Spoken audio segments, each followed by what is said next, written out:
नमस्कार. स्वादांची मैफिल चॅनलमध्ये तुम्हा सर्वांचे खूप खूप स्वागत. संक्रांतीला थंडीत शरीराला उष्णता व स्निग्धता देणारे तिळाचे लाडू तर आपण बनवतोच, पण त्यासोबत बनवली जाते गुळपोळी किंवा तिळाची पोळी. आज आपण मस्त खमंग खुसखुशीत अशी 10 दिवस फ्रीज बाहेर सुद्धा टिकू शकेल अशा गुळपोळीची रेसिपी पाहणार आहोत. चला सुरुवात करूया. गुळपोळीच्या सारणासाठी जे साहित्य आपण भाजून घेणार आहोत ते बघूया. माझ्याकडे मापासाठी ही वाटी आहे. त्या वाटीने मी 2 वाट्या म्हणजे 200 ग्रॅम हे गावरान तीळ घेतलेले आहेत. 2 चमचे बेसन घेतलेले आहे. अर्धी वाटी म्हणजे 15 ग्रॅम किसलेलं सुकं खोबरं घेतलेलं आहे.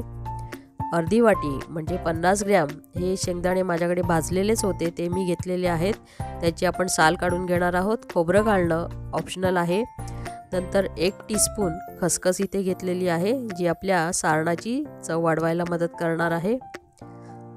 खसखस घालणं सुद्धा ऑप्शनल आहे. इथे मी एक पॅन गरम करायला ठेवलेला आहे. त्यामध्ये ही खसखस आधी भाजून घेऊया. मंद आचेवर साधारणपणे 5 ते 6 मिनिटांमध्ये ही खसखस मस्त खरपूस भाजून झालेली आहे. ती आपण ताटात काढून घेऊया. आता खोबरे भाजून घेऊया. लो मीडियम गॅसवर चांगलं सोनेरी रंगाचं होईस्तोवर हे खोबरं आपण भाजून घेणार आहोत. 6-7 मिनिटांमध्ये हे खोबरंही व्यवस्थित भाजून झालेलं आहे. तेही आपण प्लेटमध्ये काढून घेऊया. आता तिळही आपण मस्त खरपूस भाजून घेऊया. लो मीडियम गॅसवरच ही भाजायची आहे.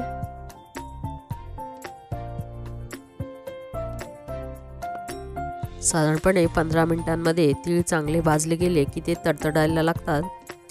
तर असे हे तीळ आपण ताटामध्ये काढून घेणार आहोत.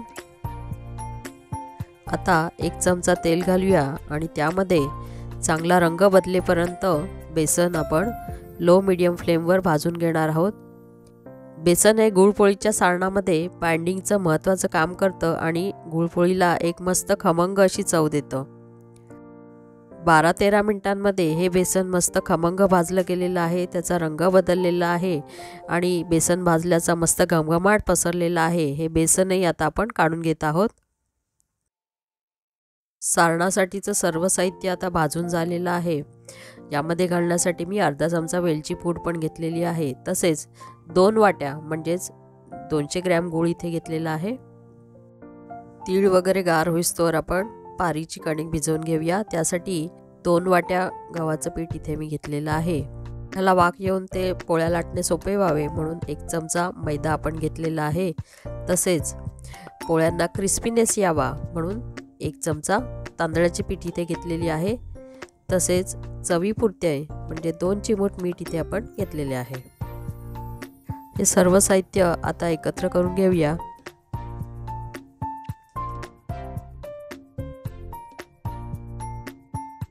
यामध्ये 2 टेबलस्पून कडक गरम तेलाचे मोहन घालून घेऊया. हे मोहन गरम असल्याने आधी चमच्याने ते पिठाला लावून घेऊया.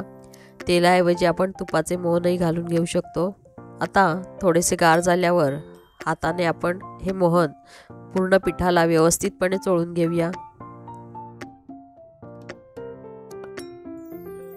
आता आवश्यकतेनुसार पाणी घालून आपण याची घट्टसर कणिक मळून घेणार आहोत.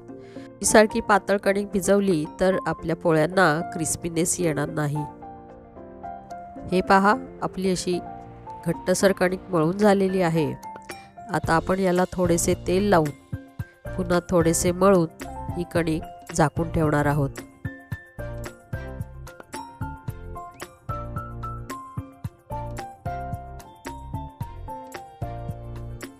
आता सर्वात आधी शेंगदाणे, त्यानंतर खोबरे, नंतर तीळ व खसखस असं आपण वेगवेगळं बारीक करून घेणार आहोत.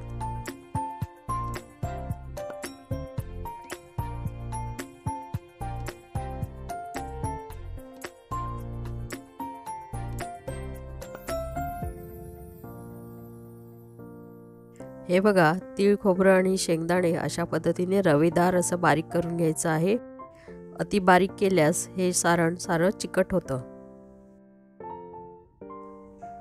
पूर्ण तीळ अशा पद्धतीने बारीक करून घेतल्यानंतर त्यामध्ये आता आपण वेलची पावडर घालून घेत आहोत. तसेच जे आपण बेसन भाजून घेतलेलं होतं तेही घालून घेत आहोत. यामध्ये गूळ घालण्याआधी हे मिश्रण थोडंसं हाताने मिक्स करून घेते। आता गूळ घालून थोडंसं मिक्स करून घेऊया।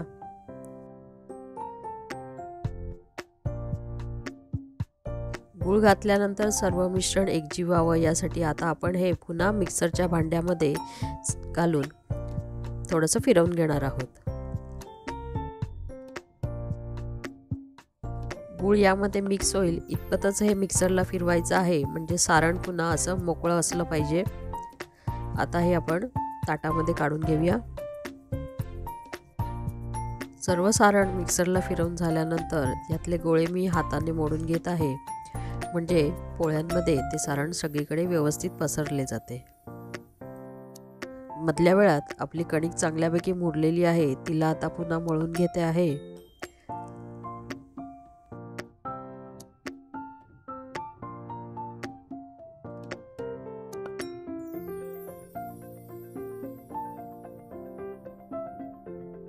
आता एक लिंबाच्या आकाराची गोळी बनवून पीठ लावून ती थोडीशी लाटून घेऊया। यामध्ये आता आपण 2 टेबलस्पून सारण भरून घेत आहोत। या पुरेसे सारण यात भरायला हवे, म्हणजे गुळपोळी खायला छान वाटते। आणि अशा पद्धतीने मी बंद करून घेत आहे। यावरची एक्स्ट्रा कणिक काढून घेऊया। पोळा आता आपण पीठ लावून पुन्हा हाताने दाबून घेतोय, म्हणजे सारण अगदी काठापर्यंत व्यवस्थित पोहोचेल। आता हलक्या हाताने पीठ लावून ही पोळी आपण लाटून घेत आहोत। अगदी पातळ अशी ही लाटू नये, अन्यथा भाजताना त्याचं सारण बाहेर येऊ शकतं।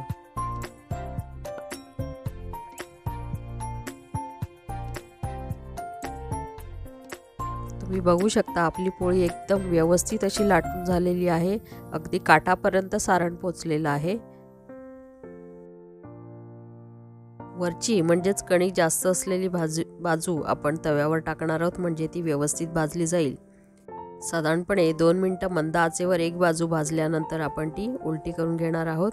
गरम गुळाचा आपल्याला जोरदार चटका लागू शकतो, म्हणून उलटण्याचाच वापर करावा। वाव, खालची बाजू किती खरपूस भाजून झाली आहे बघा। आता आपण पोळीला दोन्ही बाजूने तूप लावून घेऊया।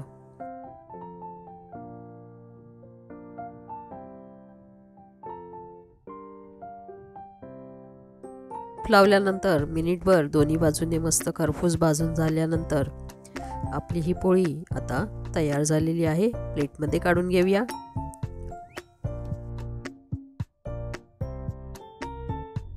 पहिली पोळी मंद आचेवर भाजली जात होती, तोवर आपण दुसरी पोळी बनवून घेतलेली आहे।